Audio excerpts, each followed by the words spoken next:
Welcome back, everybody, to Love Meets Literature. We are on episode 12, which is very exciting. I am your host, Rachel, and you can find me on Instagram at Paperbacks and Sketchbooks. And I'm your other host, Joe, and you can find us at Love Meets Literature. You can find us where you listen to your podcasts, Spotify, Apple Music, etc., etc. So please do give us a follow. It helps us immensely. Today's episode, we're doing something a little different, and we are throwing it back to when times were simpler. So today we are going to be discussing some nostalgic reads, books that we read when we were a bit younger than we are now, let's say maybe 10 plus years ago. And I'm very excited to discuss them and find out what you were reading before I knew you, and you're probably interested to see what kinds of books I was into when I was a small child or smaller person than I am now. Smaller person than you are now. Yes. I like it. Yes, I am very interested. We'll get into those books in a little bit, but before we begin, how has your past reading week been? I know you've been very excited about the book you're reading, or the book that you just finished. So what was that all about? Yes, so I finished The Killer by Tom Wood, and it was very good. I absolutely loved the entire story, but especially the end. There's a lot of times when you read a book and you don't know if there's going to be a second one or if, they kind of leave it ambiguous. And this was not. It was very clear that there was going to be a second book in the best way possible. And I already knew that. Obviously, there was more, but it very clearly made it apparent that you are going right into the next book from this one. So it was like clear as day. And I really like that, because a lot of times it's like, oh, they are connected, but it's just like the same world or something like that in a different story. This is like continued story into the next book. Was it a massive cliffhanger then? A little bit. Like it wrapped up the entirety of the story that was in the first book. And then it was sort of like, here's the next chapter, and you don't know what's going to happen. Like all of the things that have been established have sort of changed, and it made it really interesting. And I'm very excited to read the next one, which is called The Enemy. I'm glad you found something that's not The Witcher. Yeah, I definitely needed a break from that. I told you a buffer book is the best thing ever. Yeah, you were right. Having a little bit of a something to get away from the monotony of The Witcher a little bit, it helped a lot. So what was The Killer about, and what did you end up rating it? The book was about Victor, who's the main character, and he is massive spoilers, by the way. So if you plan on reading this, close your ears. He's an assassin that obviously works as like a contract killer, as most assassins do. And he is hired to do a job, which is to kill a man named Oslos or something like that. I can't remember exactly. It starts with him going off and completing his contract.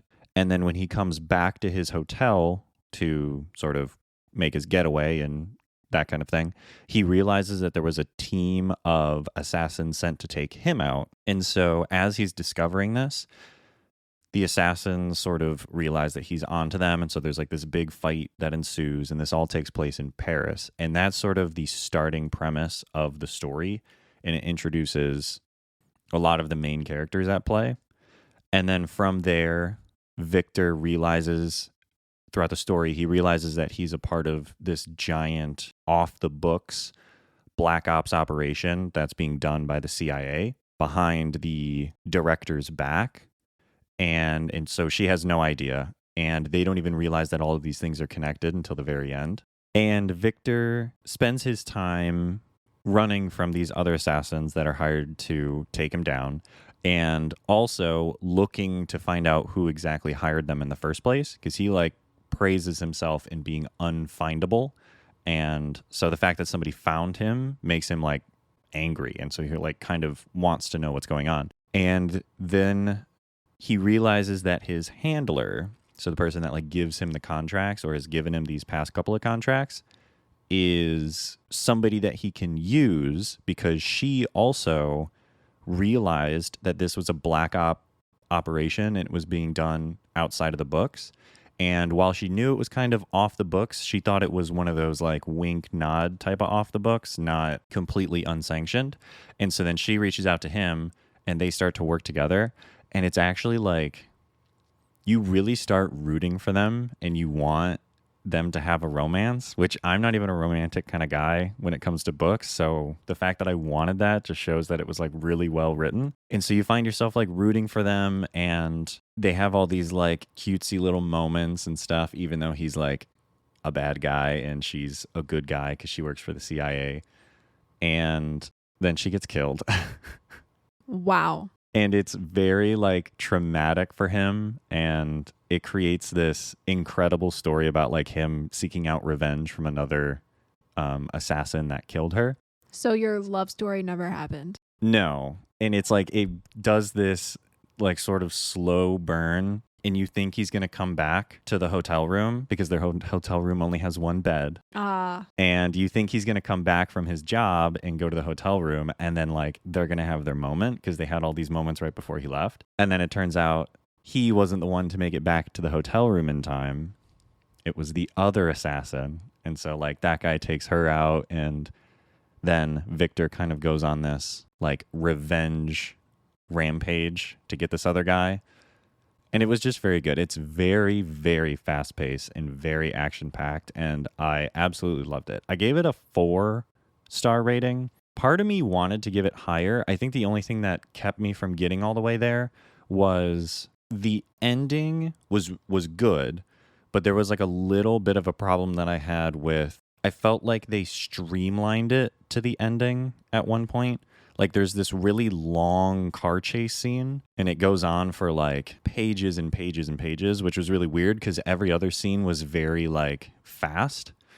And so that was the part that kind of like pulled me out. And then all of a sudden everything at the end happened and it felt like that was a little bit misproportioned. And so that's kind of what it brought down for me. It felt like the author wanted it to go a little bit farther and they were like, oh wait, I have to have this ending happen. So let's mesh everything together and make it all happen, which might be a victim of this version, because from my understanding, this is the Kindle version and the actual physical book is about 100 pages longer.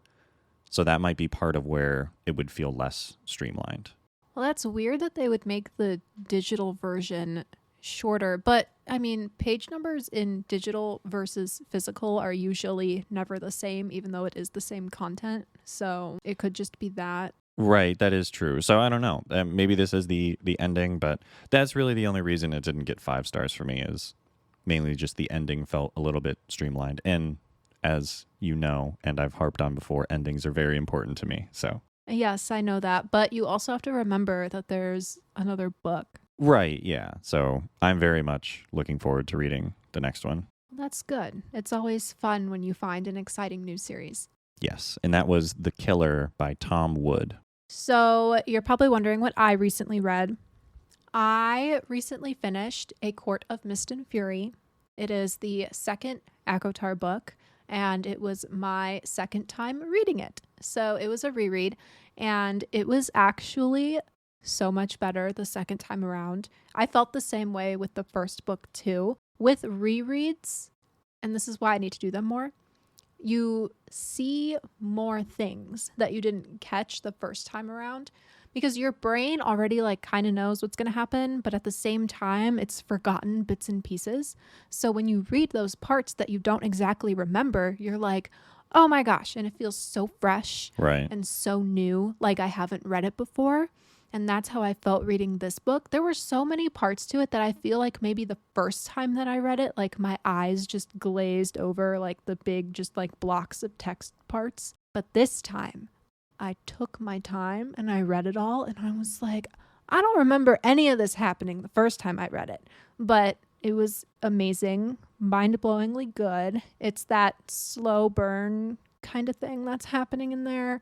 There's a whole slew of tropes in this book, but they are considered very spoilery. And because this is a very popular series, I don't want to spoil anything. Good, yeah, because I might read them. I know you told me you were going to read ACOTAR next, and I was like, really?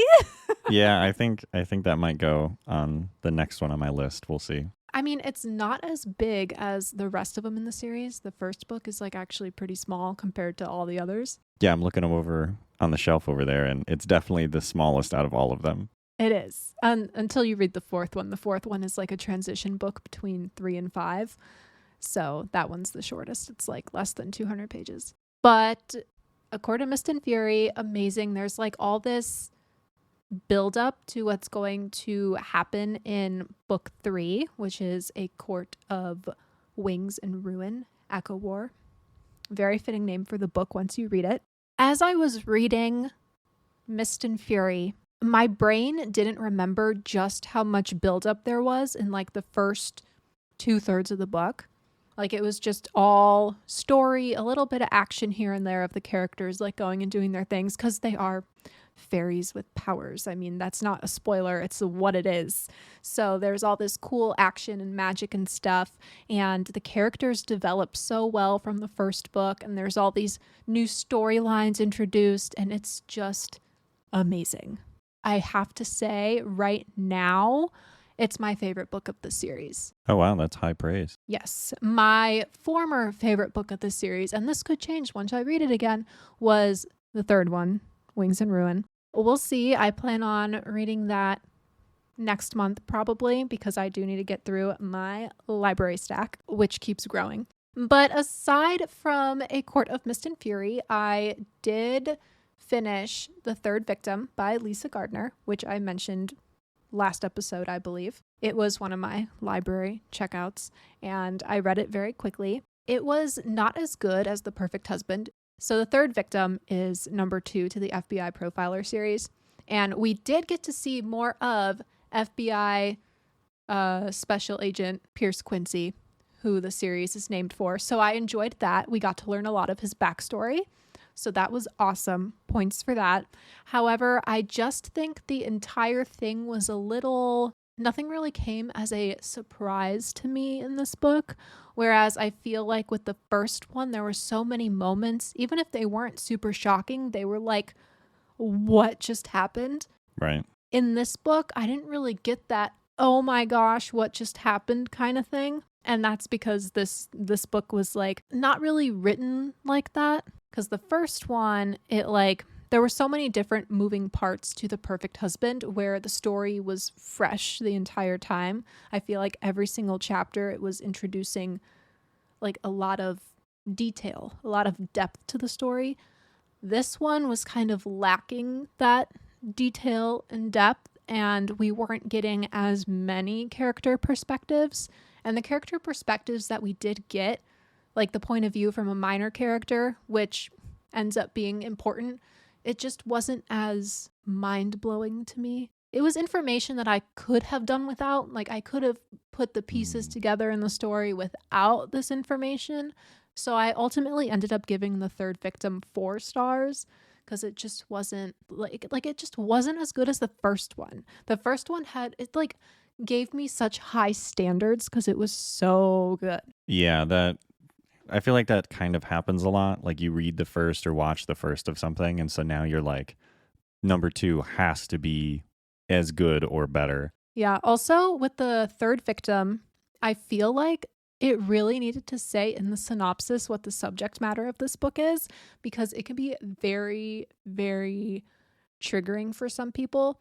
It took place around a school shooting, and it said that nowhere in the synopsis. Yeah, I feel like you need to mention that. That's a pretty heavy topic to read and write about. Yes, and it was published maybe a year after Columbine. So like it still came out 20 something years ago, but and like when it came out, it was considered a very controversial book. Yeah, that's a pretty bold decision to still release that a year after, but Yes. So it was just like, it was fine for me to read, but I think other people might take offense to it.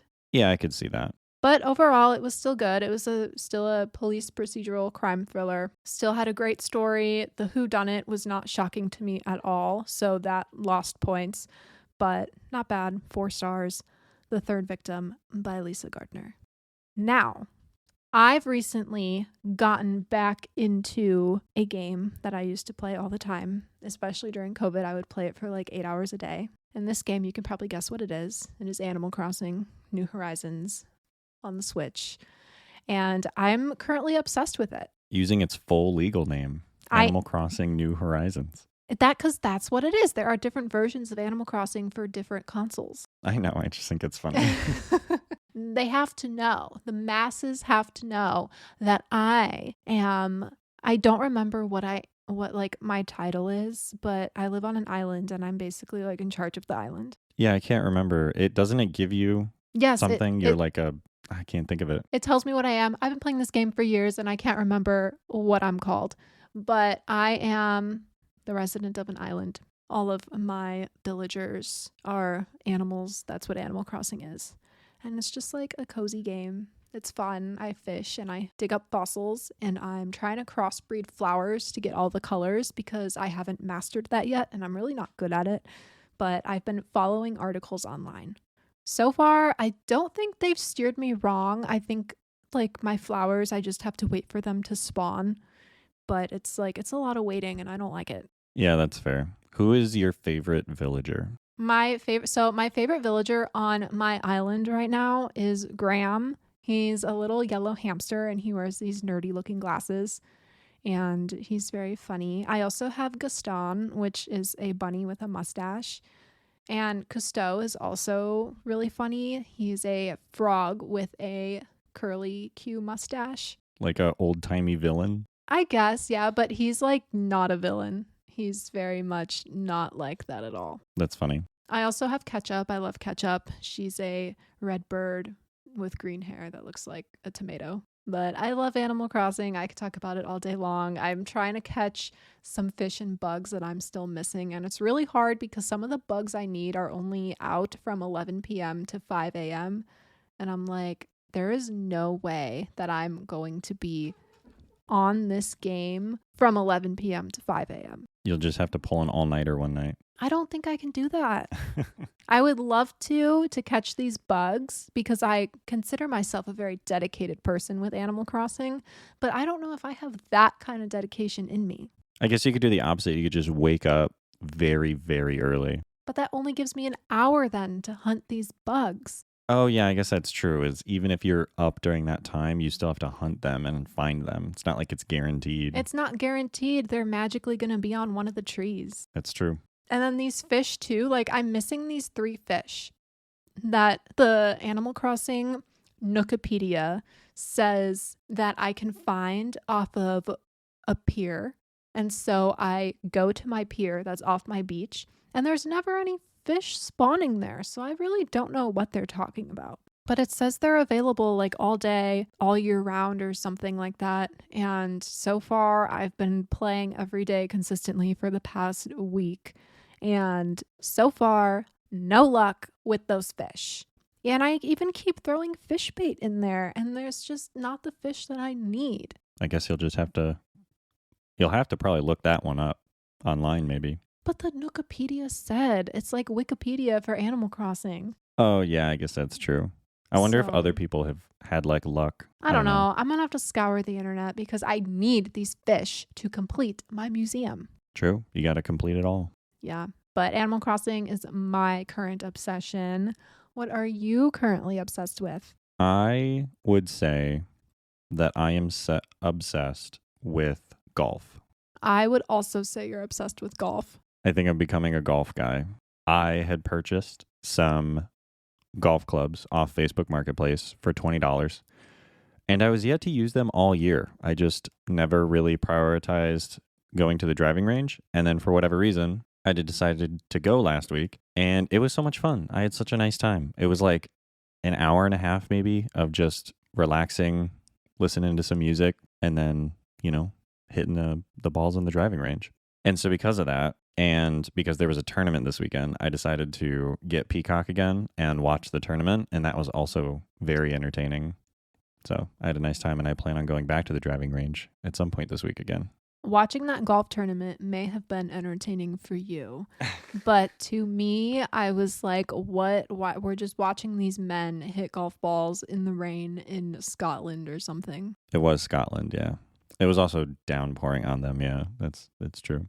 It seems miserable. I mean, those conditions, definitely.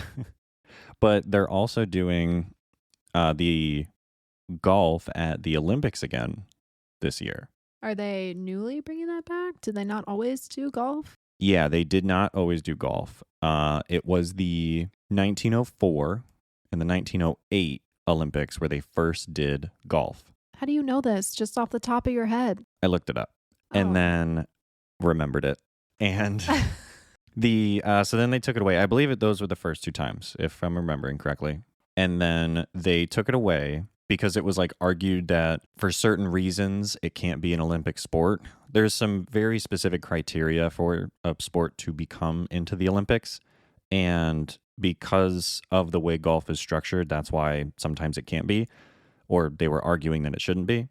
And then in 2016, I believe it was, the golfing came back for the first time ever. So then in 2016 and then in the 2020 Olympics, they did golf both of those times, and then now they're doing it again. So it seems like every year it's been a bit of a controversial topic if they're going to keep it in or not.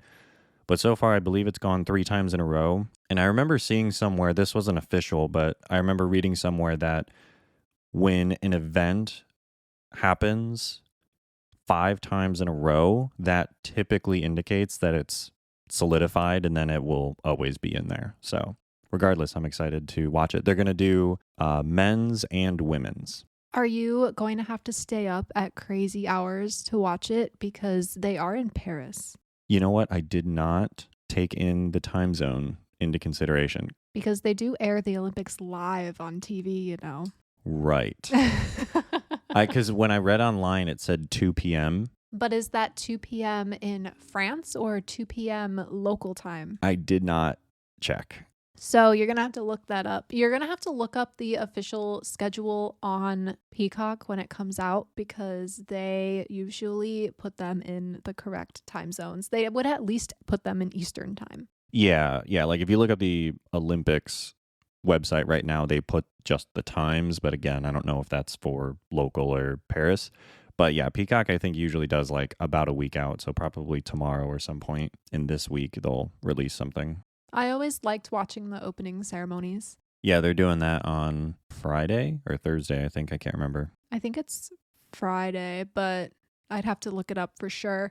But I know that usually the opening ceremony is aired during prime time. So it should be like 7 or 8 o'clock locally. I'm assuming, I know Peacock had like the banner for it ready to go for when they're like live or whatever.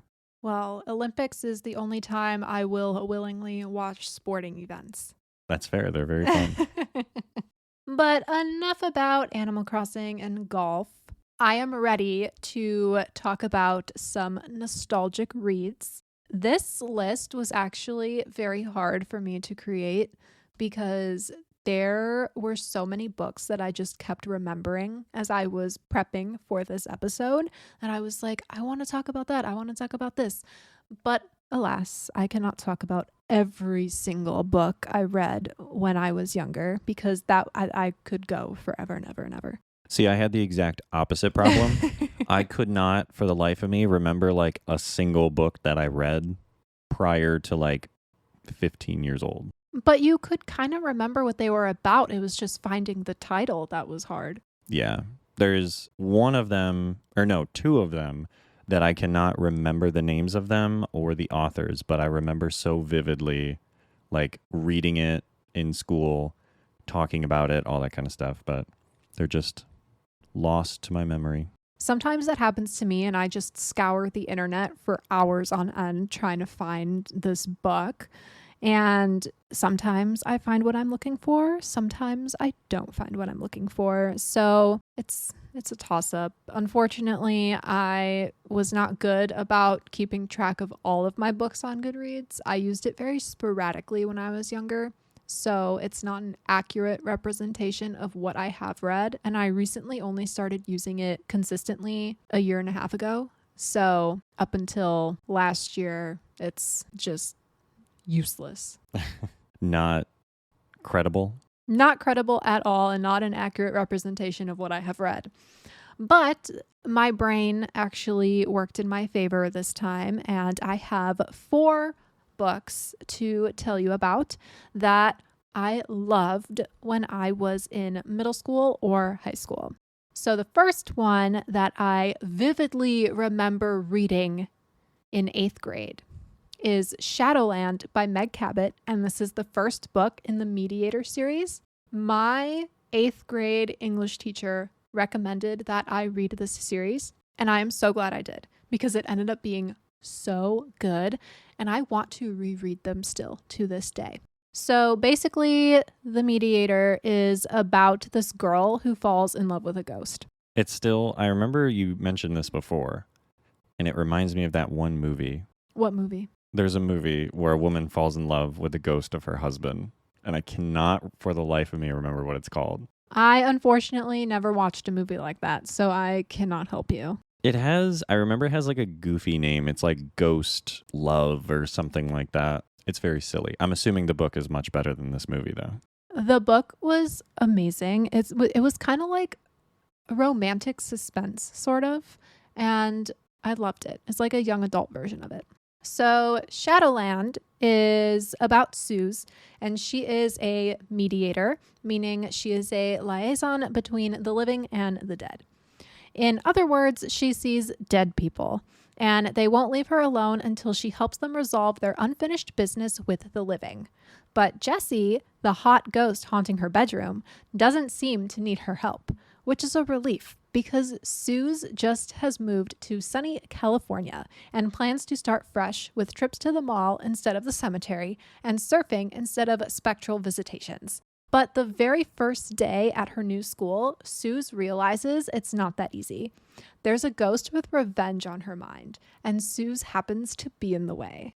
Romantic suspense at its finest. I just love that they have to specify that the ghost is hot. And he's haunting her bedroom. It's so funny. And this was marketed as young adult, but I ate it up. I loved this series so much. Again, I binged it all when I was in 8th grade. Literally after I finished the first book, I think I checked out the entire rest of the series from the school library and I read them all. Just I'll go ahead and have all of these. I will just read them all. Thank you very much. But it was so good. It is apparently a 7-book series now. And I remember I only read 6 of them. So this just solidifies that I need to do a reread so I can read that 7th book. These definitely, even now, seem still up your alley. Oh, definitely up my alley. My reading taste, I guess, has always been pretty much the same as it is now. Romance. Romance, obviously. I mean, my tastes have changed a little bit, but I've always enjoyed romance, and I've always enjoyed some sort of fantasy or just generalized fiction. I have noticed that a lot of the books that you tend to love are romance with a sprinkle of a fantastical element in it. Because it just makes them fun. Right.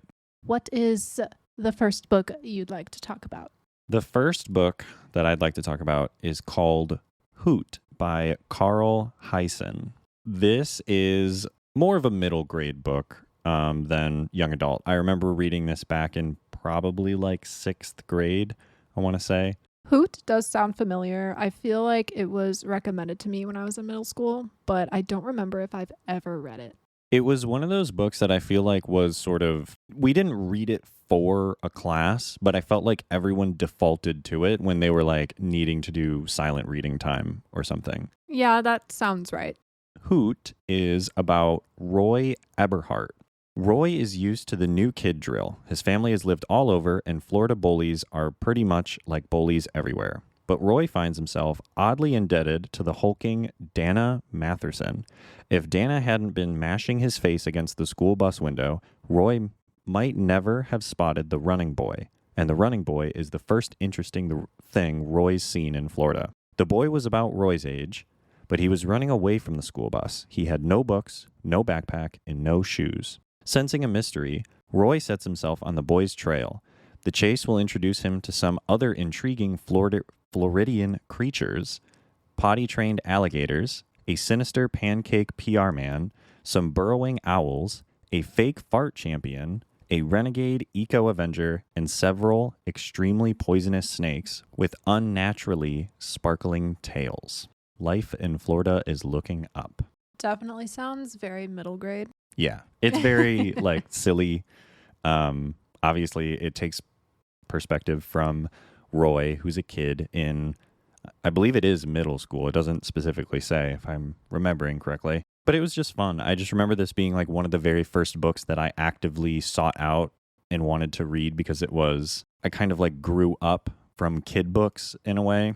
And this was just one of the first ones that I remember. Well, that's fun. Another one that I really loved was, the name of this book is Secret by Pseudonymous Bosch. And this is the first book in the Secret series. Now, the Secret series is kind of more like a light-hearted series of unfortunate events.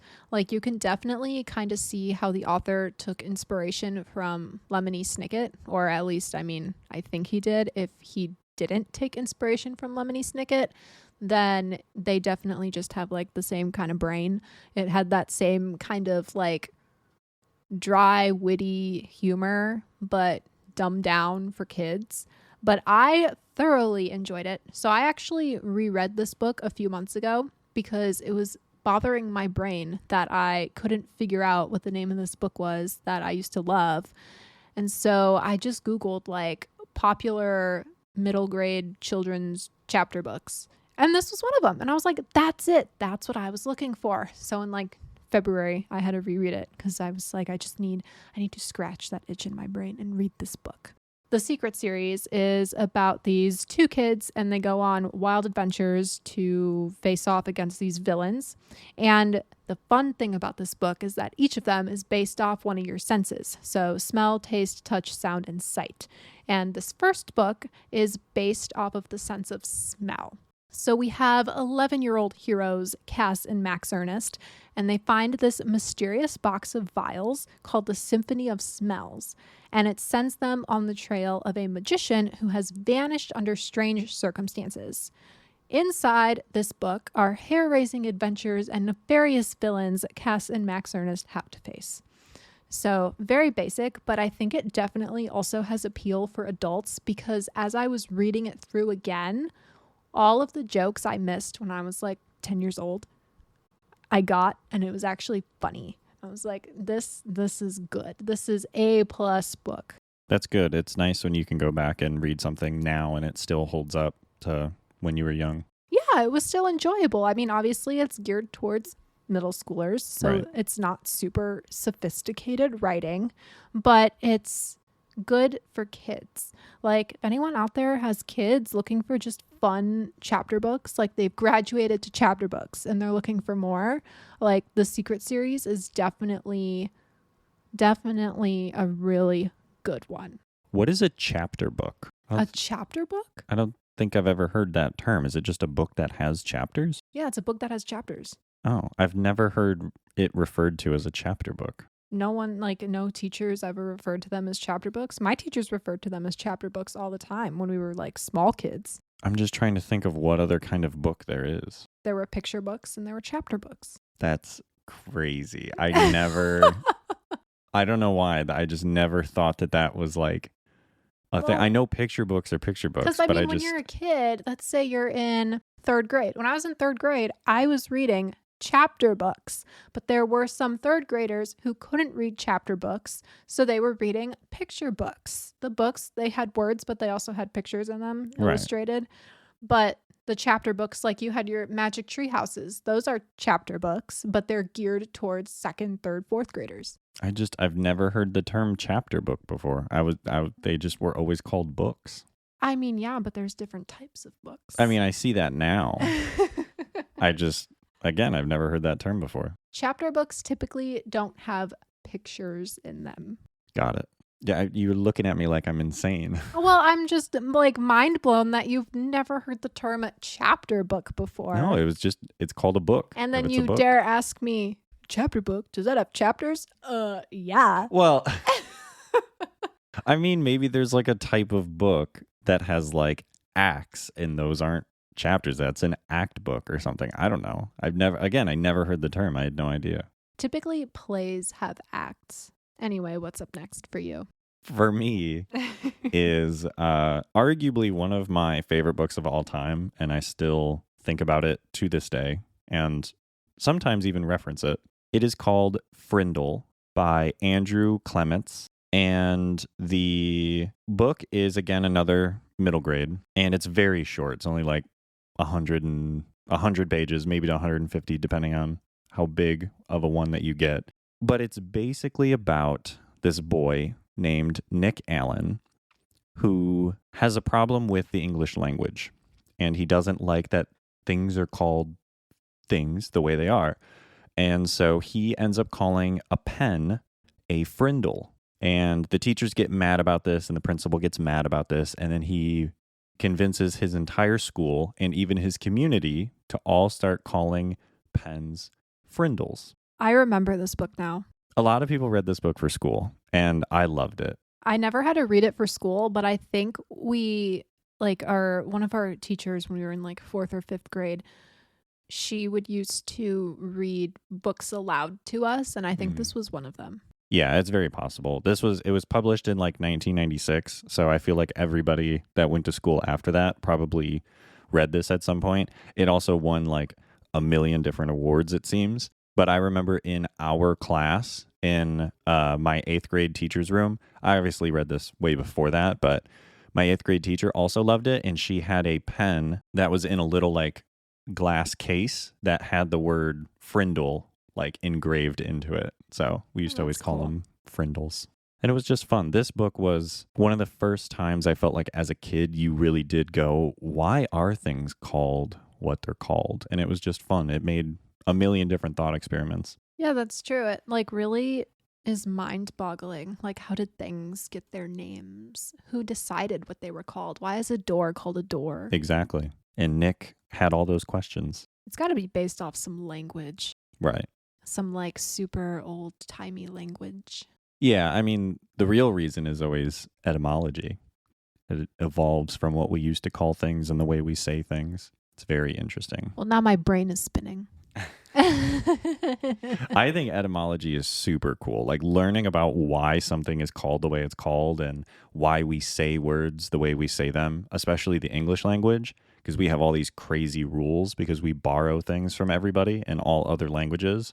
It's super interesting. It's stuff I'd rather not think about. Otherwise, my brain is going to explode. It does make your brain spin a little bit. Yeah. What is your next book? Oh, my next book is Along for the Ride by Sarah Dessen. And this was actually the first young adult romance book that I read that really made me love the genre. And it also sparked my love of Sarah Dessen. And I ended up reading her entire backlist. And I still keep up with her new releases, even though she hasn't released any books in a very long time. I would still keep up with her books even when I was past high school.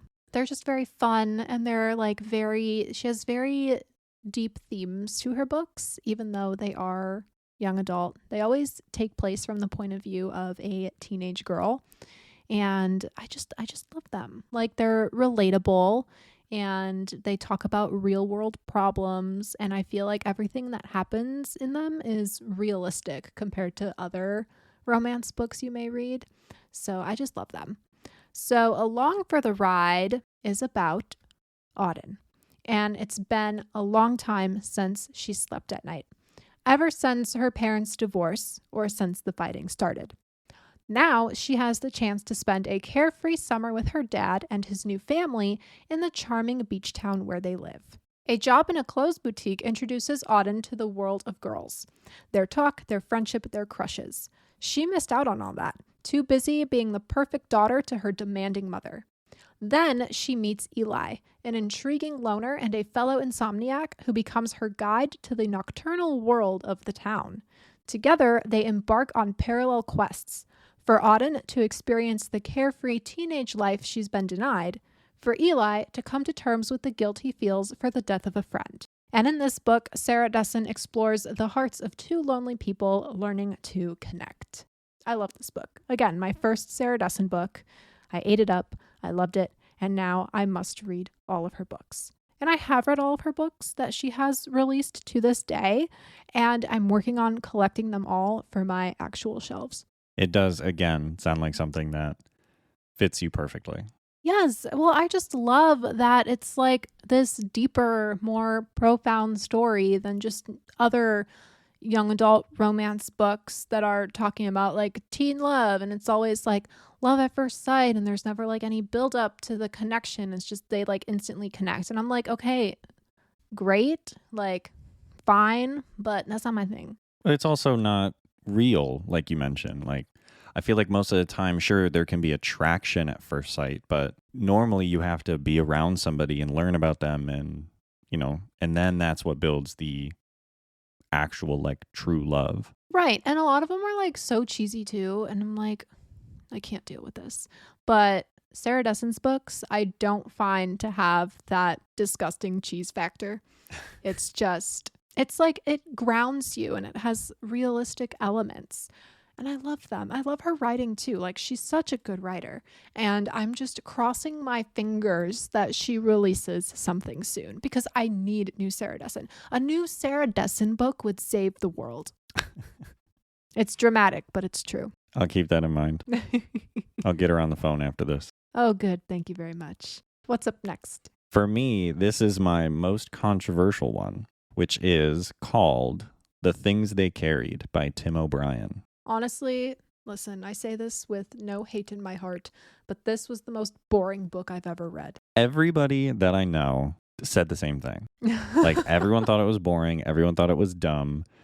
So this book is a collection of fictional episodes taking place in the Vietnam War. So Tim O'Brien basically wrote all of these fictional stories and linked them all together under, I believe it's like a main narrator that talks about them. But there's a bunch of different perspectives from a bunch of the people that was in the squadron in the story.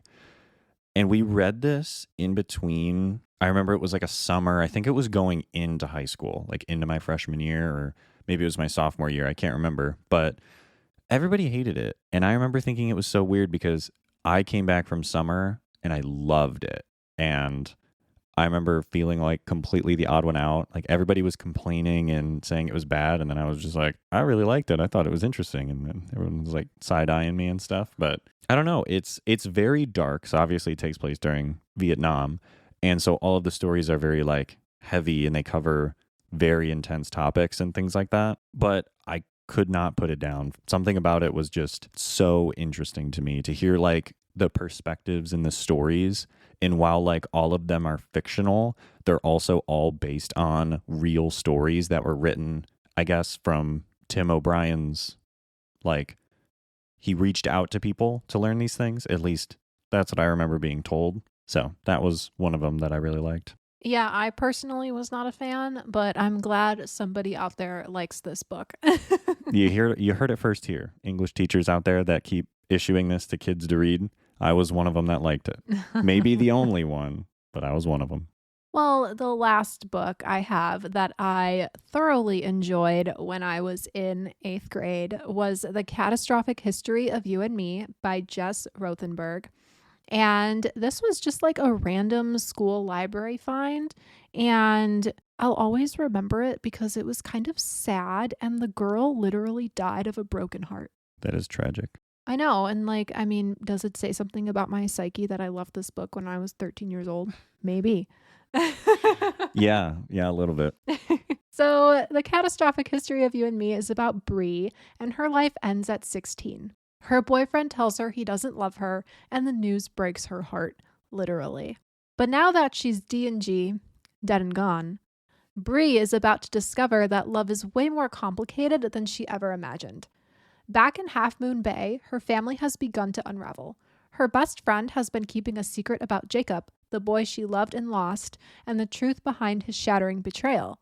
And then there's Patrick, Bree's mysterious new guide and resident lost soul, who just might hold the key to her forever after. With Patrick's help, Bree will have to pass through the 5 stages of grief before she's ready to move on. But how do you begin again when your heart is still in pieces? So I remember this book, it was very dark, but at the same time, it had this underlying humor to it. So it was also kind of lighthearted.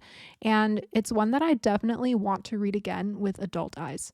I think that could be a really good one to go back with adult eyes for sure, especially since it had that dark overtone to it.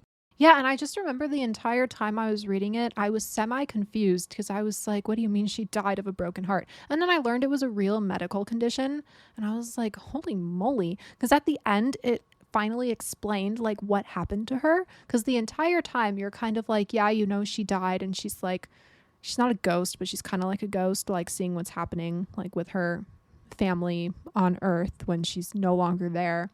And you're kind of just wondering the whole time, well, like how did this happen? Like how?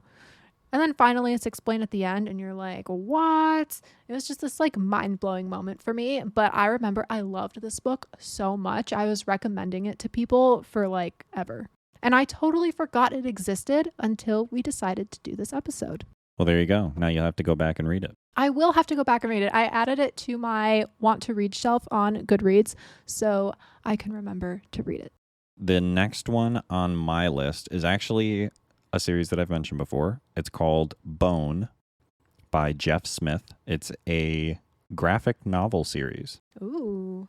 3 modern cartoon cousins get lost in a pre-technological valley, spending a year there making new friends and outrunning dangerous enemies.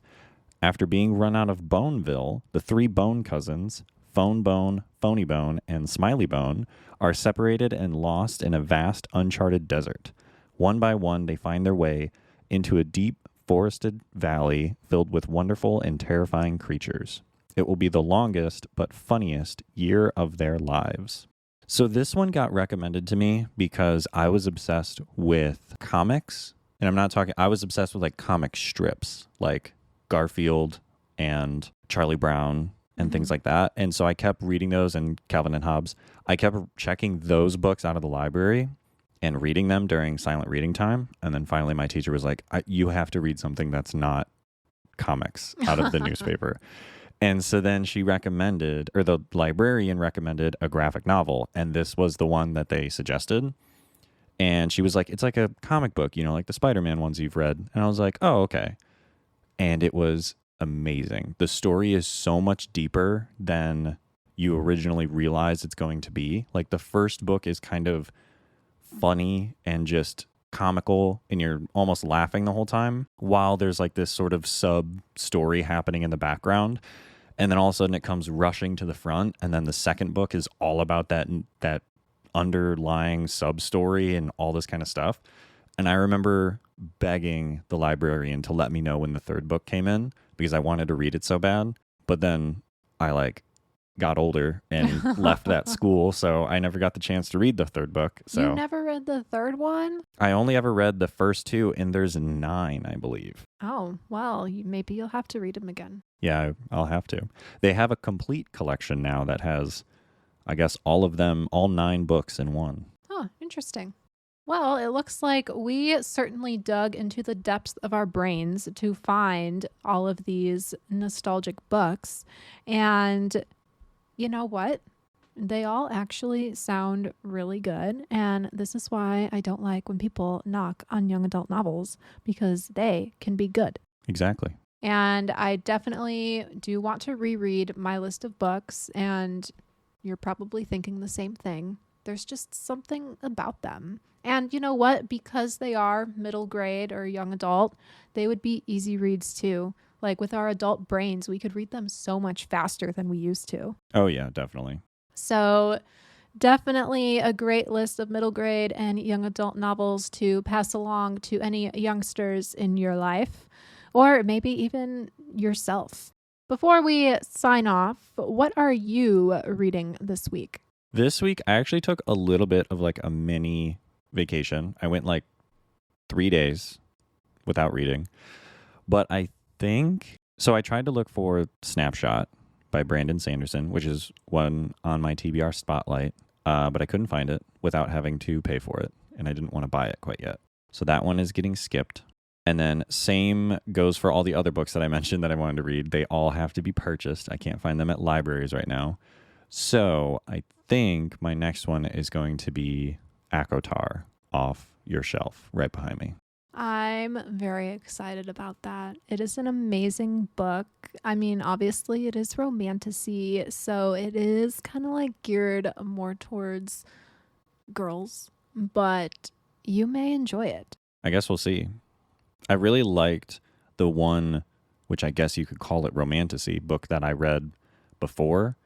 So maybe this one will also be good. Well, I hope you like it because I need a male perspective on some stuff that happens in there. I will absolutely be prepared to, maybe we can even do a little bit of like a segment in an episode. That would be amazing. I love ACOTAR so much. But this week I am reading the 4th Bridgerton book called Romancing Mr. Bridgerton. It is Penelope and Colin's story. I'm only 15 pages into it so far, but so far so good. Obviously, we start with the prologue like every Bridgerton novel. So I know there's going to be a stupid epilogue, but whatever, the epilogues in these books have a purpose. So it's fine. No hatred towards these epilogues. But I'm looking forward to continuing the Bridgerton series. I am supposed to be reading The House of Hades for my Percy Jackson buddy read. However, my hold on Libby is 14 weeks long. So I guess I am getting what I wished for, and I'm getting my Percy Jackson hiatus. The only downside is that I will not be able to participate in the buddy read because they will probably be long done with the books in 14 weeks. So there's that. However, maybe I'll just read it on my own when it does come in. We'll see what I'm feeling, what the vibe is 14 weeks from now. Also, fun fact, did you know there's less than 200 days left of 2024? Really? I did not know that. Just something about that just is like, how? The year went by so fast. Yeah, that's true. We're already at the end of July. Yeah, I guess we are. We are at the end of July. August is approaching. I need to do something with my life. That's fair. I've definitely, see, now is this your turn for the quarter year crisis? I mean, maybe, but I've just been chilling. I guess is it a quarter year crisis? It's like a mid-year crisis. I guess, yeah, I have them like every quarter, probably. I know. I would say my mid-year crisis is probably Animal Crossing. Yeah, probably. I could see that. Playing Animal Crossing for like 4 hours a day is my mid-year crisis, but I'm still managing to get my reading in, so that's a good thing. We'll see what I end up doing. I need to get back to my other hobbies too. I need to crochet. I bought that wooble. I bought a cactus wooble, but I still haven't made it. Oh yeah, what was his name? I don't remember his name, but I need to make it and I need to put it somewhere. We have all these shelves now that I have to put things on, so I should make it. And then I have one more plant from the kit that you got me to make, and then I'll have like free reign to crochet whatever. There you go. I know. So I got to hone that skill. I'm still like kind of not great, but I'm pretty okay at it. Well, once you get good enough, you'll be able to do it while you read. Yeah, but like my brain doesn't really have that focus when I'm doing like 2 hobbies. I've tried doing the audiobook while playing Animal Crossing thing or like playing another game, but my brain is just like too focused on like what my eyes are looking at, which is why I have to do eyeball reading, because then my eyes are focusing on the words, you know? They're not focusing on anything else. Because like if I listen to an audiobook and my eyes are focused on something else, it's like my brain I can't do that. Interesting. I know, like whatever my eyes are looking at is like kind of what I focus on. Learning a little bit more about you every one of these podcasts. I guess you are. How fun. Anyway, I am looking forward to diving more into Bridgerton. Not sure what you're going to read, but it's most likely going to be ACOTAR. Probably. I hope it is.